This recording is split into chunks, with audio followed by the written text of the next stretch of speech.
How's it going, guys? I am working on my 2017 dirty ass Focus ST. I am currently putting Fortunato 500 coilovers on. I did the fronts, that was easy. I got to the back and it was a little confusing first and I couldn't find anything online about it, so I just wanted to share what I found.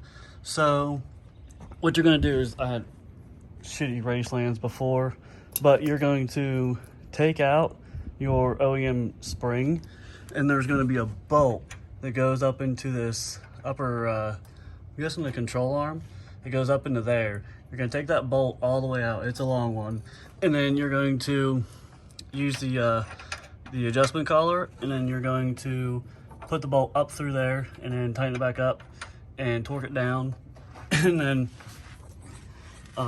you take out the rubber piece, and you just put the spring and the other collar down in through the hole, and then that's it.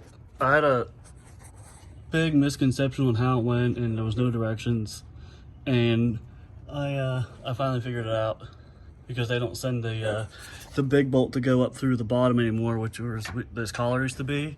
It used to be on the bottom, and they would send you a big bolt and a big washer, and it would go in right here, and you would bolt it down.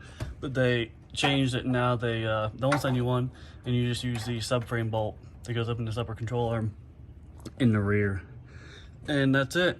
And then you just put your shock in as normal, and then adjust the preload on the spring, make sure it's in there snug.